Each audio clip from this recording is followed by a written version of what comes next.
everybody. I'm back with more girl power history. Yes.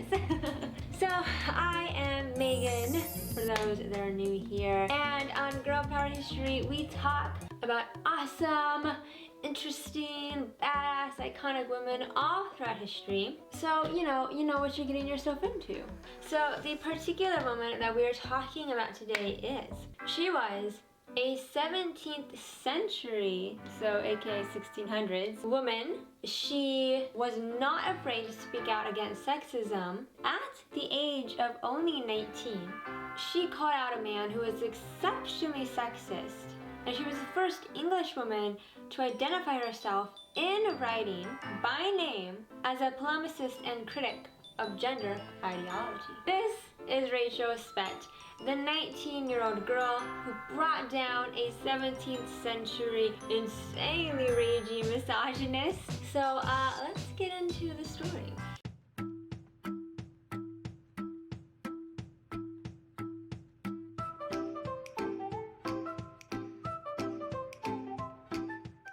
Now, before we begin, I have to explain my setup for anyone that's new here. I got my female authors, I got my pink wallpaper, I got my fake plants, and of course, I have my boys, Henry Cavill and Jason Momoa. Yes, and they are representing the masculine energy of this space.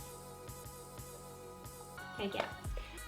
Okay. Yes, so since this is a very feminine space, we only talk about women here. Our boys over here represent a little bit of a masculine energy to balance out this very strong feminine energy and all that good jazz. But okay, enough about that boring stuff. Let's get into Rachel's story. So let's start with her birth, her creation.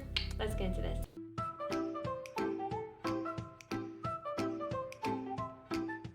Now, okay, I know what I just said. We are going to talk about where she came from, who she is. You're like, who in the world is this girl? Well, I'm going to tell you. But before I tell you, I want to say that Rachel Speght is actually the reason, is actually the woman who inspired me to create Girl Power History. This girl, I actually learned about her back when I was in college. I got my degree in English literature, which this video will probably not surprise you by the end of it.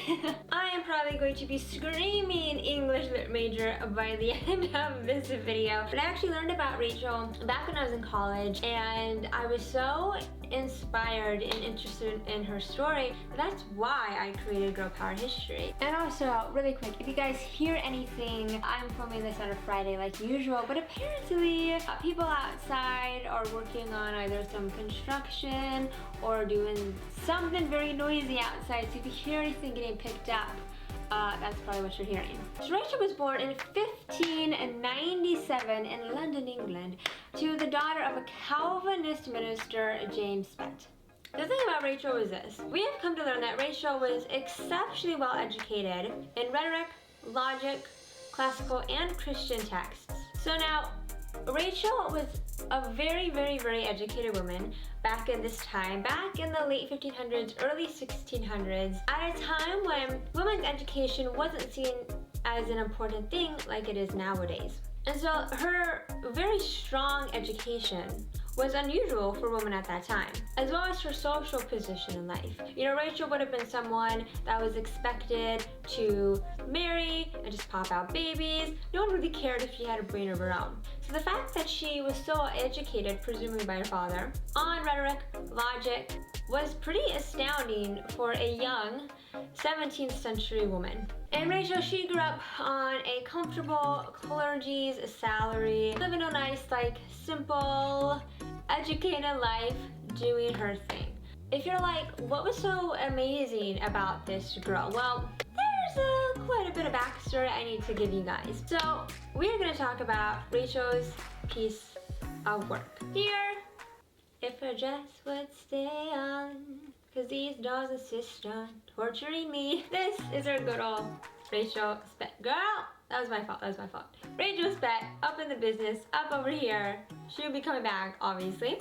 What made Rachel so exceptional wasn't just her education at this time. She wrote a piece of work, an essay of sorts, that made her more well-known and made her stand out as this awesome, badass woman. So let me get into that story.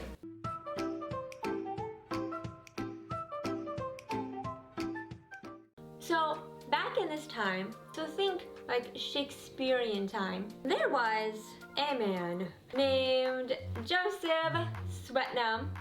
Clearly, obviously, Joseph Swetnam. Joseph himself, no other way to put it, was a massive misogynist. And I do not use that word lightly. I'm going to tell you why, okay? He actually wrote this essay titled The Arraignment of Lewd, Idle, Forward, and Inconstant Women. Pretty much meaning that women suck. Pretty much, that's what he meant.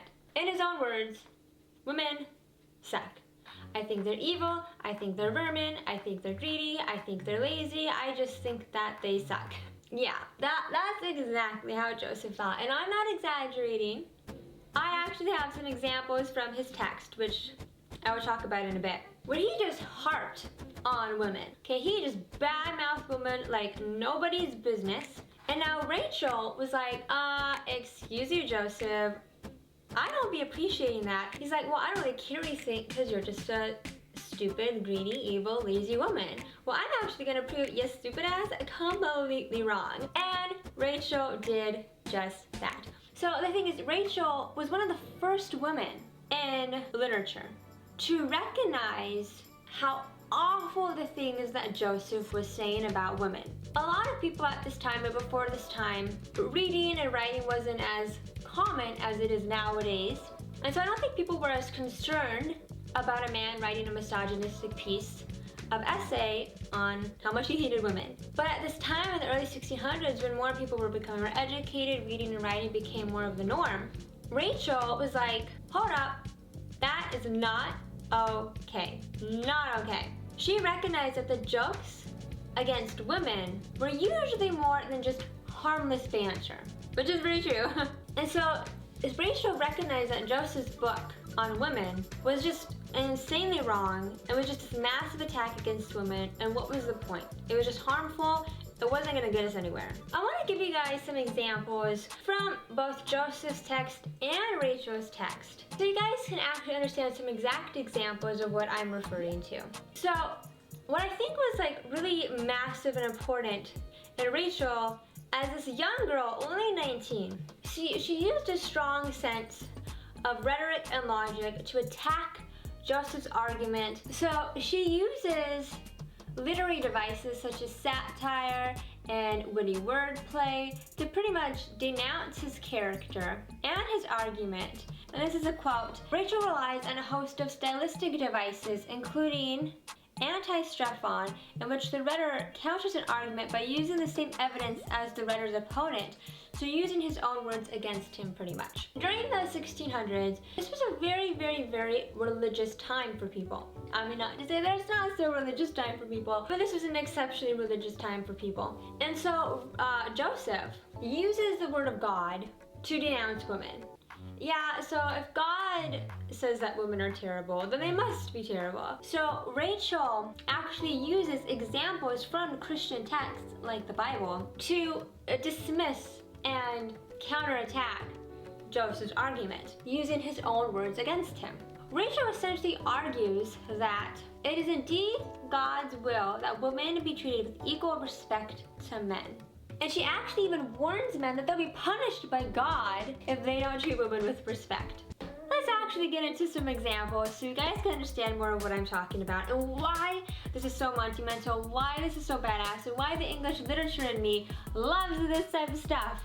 We first need to understand the Adam and Eve story. Now, Adam and Eve is obviously a well-known biblical story, but in case anyone is not an expert on it, I'll give you a little bit of a summary. God makes Adam from dust and puts him in the Garden of Eden. But God was like, yep, Adam, your new home, there you go. And Adam is told that he can eat freely of everything in the garden, of course, except the tree of knowledge of good and evil. And then Eve is then created from one of Adam's ribs to be his companion.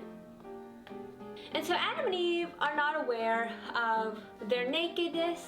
They don't feel any shame having sex and being naked and nothing, because they're completely innocent and ignorant of like vile, toxic things like shame is. Of course, we know that the devil, Lucifer, as a serpent, comes into the Garden of Eden and is like, hey, yo, Eve, I think you kind of want to take a bite of this apple. You know, don't you want knowledge? And she's like, heck yeah, I want knowledge. And she takes a bite of the apple, and then she gives it to Adam, who's all like, oh my God, Eve, what did you do? And she's like, yeah, come on, take a bite. Adam's like, ooh, okay, sure, I'll take a bite. Then he takes a bite. Of course, after they take a bite of the apple, they then become aware of shame. And then God's all like, you guys suck. You need to get out. You completely went against what I told you to do. And then they cast out of the Garden of Eden. And you know, there you go. So the reason why I tell you that story is because Joseph and Rachel use examples from that story to make their arguments. I wanted to read to you a couple of examples from Joseph's insanely misogynistic essay, and I shall translate because this is 1600s, 17th century writing, so it might be a little bit confusing for some people. So don't worry, you got me here as a translator, you're all good. So in his very first chapter, he talks about what women were made for. Most women are degenerate from the use they were framed unto leading a proud, lazy, and idle life, to the great hindrance of their poor husbands. So Joseph essentially is saying that women are lazy, they're proud, and they do nothing, and their poor husbands have to face the consequences of having such terrible wives. He also said that women are essentially greedy, callous, and evil. And he said one of the most ironic things I think I've ever heard. Men, I say, may live without women, but women cannot live without men. And I'm like, I just want to laugh. And so, using the Bible as an example as to why women suck pretty much, this is what he says. Then who can say that women sprung from the devil, whose heads, hands, and hearts, minds, and souls are evil? So yeah, pretty much that we are the spawn of the devil. That's what he's saying. And now he really gets into women, and he says this. Women will pick your pocket and empty your purse. So women will take all your money.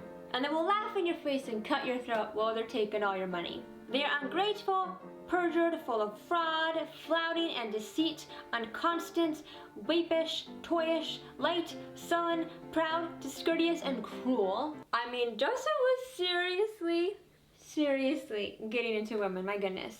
And yet, he says, they were created by God and by nature formed, and therefore by policy and wisdom to be avoided. She will give you roast meat, but she will beat you with the spit. So essentially saying that women, yeah, they'll be nice to you at first, they'll give you something, and they'll take something away. Yeah, and they'll laugh in your face while they do it, they'll steal all your money, they're the spawn of devil.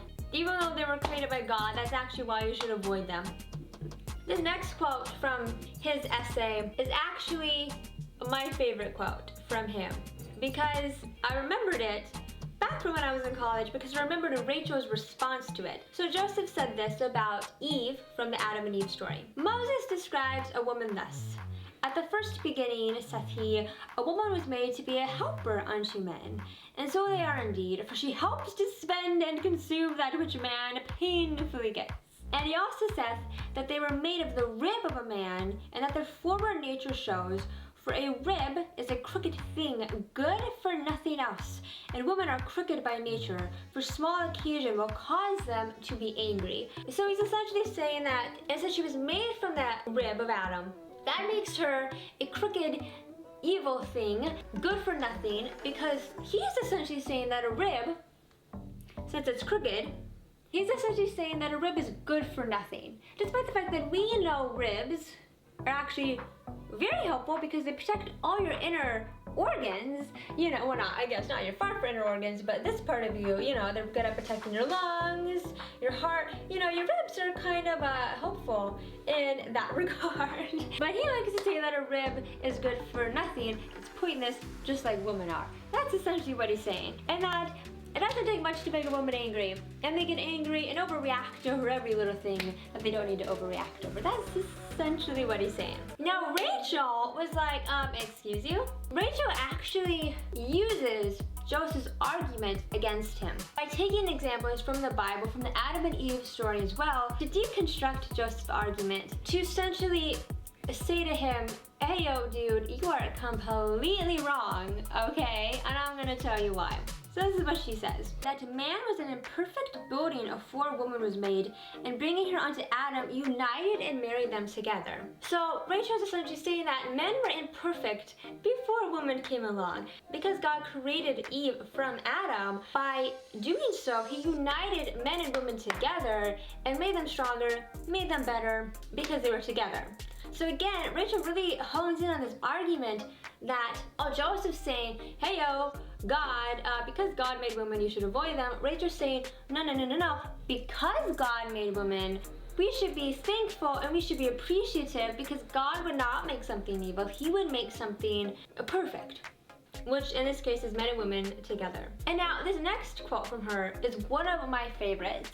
So she says, was she not produced from Adam's foot to be his too low inferior, nor from his head to be his superior, but from his side, near his heart, to be his equal, that where he is Lord, she may be lady. I love that quote because Rachel is essentially saying Eve was not made from Adam's head to be his superior, nor was she made from his foot to be his inferior. She was made from his rib, which is at his side, to be his equal. Because you guys know me, that's why I got my boys here. Remember, to represent, to balance the feminine and masculine energy together. And that's what Rachel's essentially saying, that men and women work together. That women stand by men's side to be their equal, not to be their superior, not to be their inferior, to be their equal. Unlike Joseph, who pretty much said that women are scum and vermin.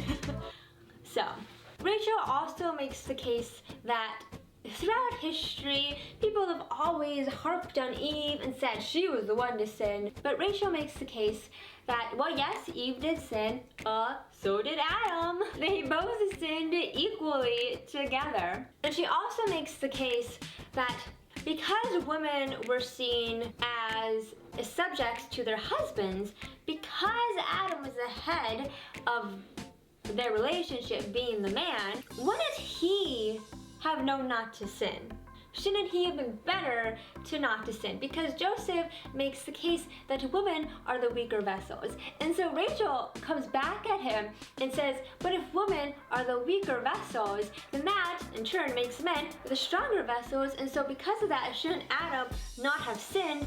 Shouldn't Adam not have taken a bite of that apple if he truly was the stronger vessel? So she keeps calling him out. She's like, you can't be calling women weaker and men stronger when both Adam and Eve sinned. It wasn't just Eve. And I want to clarify, you guys, I myself am not a religious person, and you do not have to be a religious person to enjoy the story of Adam and Eve and to understand its significance and what it represents. Because the story of Adam and Eve has been used against women for centuries because it was seen as Eve's sin and Eve's punishment, and Eve was a wicked, cruel one when Adam sinned right along with her. And she also says that the funny part is when Eve sinned, it only affected women. But when Adam sinned, it literally caused the whole earth to be cursed by God. So, you know, Rachel's like, yeah. So stop berating on women. And she also makes the point that the topic of shame, you know, awareness of their nakedness, didn't form into existence until Adam sinned. When Eve sinned, which again, Rachel totally admits and recognizes that Eve sinned. She's not saying she didn't. She even says, true as it is already confessed, that woman first sinned, yet find we no mention of spiritual nakedness till man had sinned. And another sort of counterattack that Rachel used against Joseph's argument, back when Joseph said, a woman was made to be a helper unto men. And so they are indeed, for she helps to spend and consume that which man painfully gets. Remember when Joseph said that? So essentially, Joseph had said that women are a helper to men, essentially helping to take away all of men's money. Again, you guys, this topic, this notion of a gold digger, this notion existed way back in the 17th 1500s. This is not the concept of a gold digger. It's not a new concept, okay? But Rachel counterattacks that and she says, the other end for which woman was made was to be a companion and helper for man. And if she must be a helper, then there are those husbands to be blamed, which lay the whole burden of domestic affairs and maintenance on the shoulders of their wives. And so Rachel said this notion that if women are going to be helping men, true, but men then won't even do anything. They'll just lay all the burden of domestic chores on women, which we still see today, and they won't even help in that regard. And yet they blame women for being stinking gold diggers. You guys, this is not a new concept. This concept that women today are only gold diggers and yet they should be completely burdened to do all the chores at home and still be the only ones to make money, and men shouldn't have to do anything. That notion that certain misogynistic men today, not all men, but misogynistic men today believe, this was happening back in the 1600s, you guys. These are not new notions. If you thought we've progressed as a society, you're not as sexist anymore. I'm just saying. Okay. And so Rachel kind of harps back on that notion that Joseph said, how women are the weaker vessel and that men are the stronger vessel. So Rachel says this, well, if men are the stronger vessel, they should realistically take more burdens, they should take more weight, they should take more responsibility if they really are the stronger vessel. She's pointing out Joseph's hypocrisy in his argument, saying you can't call women the weaker vessel and yet expect them to do all the work. Yes. And I cannot believe, despite all what I just said, I realized I actually forgot to mention the name of Rachel's essay. The name of Rachel's essay, oh my gosh, you guys, I can't believe I actually forgot. The name of her essay was this, A Muzzle for Melastomous, which essentially means a muzzle for black mouth. So even the title of Rachel's essay was essentially telling Joseph, you need to put a muzzle on, dude, because you have a terrible black mouth, you have a terrible opinion of women, you need to put a muzzle on and be quiet. Like, dang, Rachel was a savage. And remember, you guys, she was only 19 years old, and she wrote under her own name. She did not write under a pseudonym. She did not hide away anything that she was saying. So, whew, yes. I know, that was a lot of literary talk. I apologize. If you're also someone who loves literature, you probably enjoyed this video. If you didn't, I'm sorry. That was what Rachel really became known for. And she just kept on coming at Joseph's argument and kept beating it down, pointing out the hypocrisy, pointing out his frankly just stupidity, and how harmful it was for him to be treating women as if we were all vermin, evil, callous, greedy, insane, irrational. And she was one of the first women, like I said, to point out how dangerous that was. And Rachel's entire point was, hey, women and men are equal. So there you go. I truly am someone, though, that believes in balancing the masculine and the feminine energy, because I think that's what takes people to succeed in life as a society. Men and women working together, not men and women working apart. And so that's a big part of the reason why I have my boys here, again, to balance out my feminine energy. And also just, you know, who's really complaining about a picture of Henry Cavill and Jason Momoa sitting on my desk? I mean, really, who's complaining about that?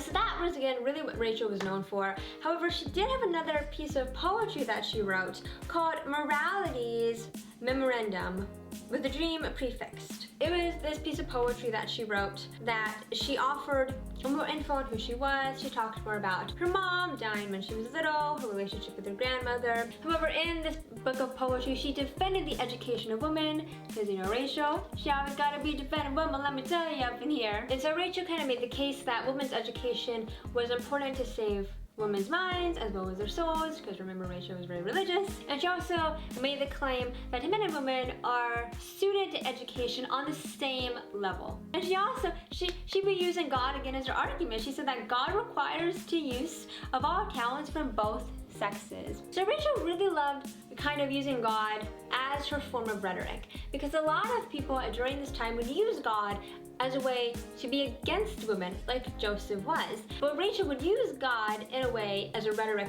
format to speak for women and say, hey yo, if God be treating men and women like equal, so should everybody else. Which I do think kind of speaks, and I'm not here to get into the whole ideologies behind Christianity, but I will say there's a common theme, I think today, this notion of the man is the head of the house and the woman should follow him. But I don't even think Rachel would agree with that. I think Rachel would say, hey yo, both the woman and the man are the head of the house because both the woman and the man are equal.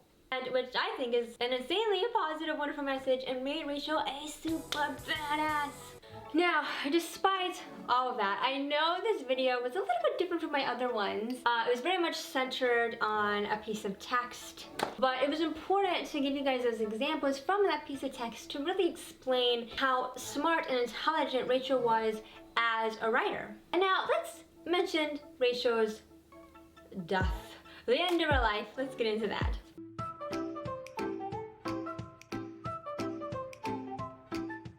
Before we get into her death, Rachel was actually married at the age of 24 on August 2nd, 1621 to a man named William Proctor. And now they had actually 3 children together, Rachel, William, and Joseph. And Joseph! One of their kids was named Joseph, you guys. Joseph, how do you feel about Rachel naming one of her kids the same name as you? I'm just going to assume that Joseph was a very popular name back in the 1600s. And her husband actually died in 1661, and it's likely that Rachel died before him because she was not mentioned in his will. So we're not exactly sure what year Rachel died. Remember, this was back in the 1600s. Record keeping wasn't as important as it is nowadays. So she died presumably sometime before 1661, and that was the life and death of Rachel Speght, a really insanely badass 19-year-old girl, not afraid to be pointing out and calling out sexism in writings and in texts. You know, our society today is afraid of a woman that has a voice.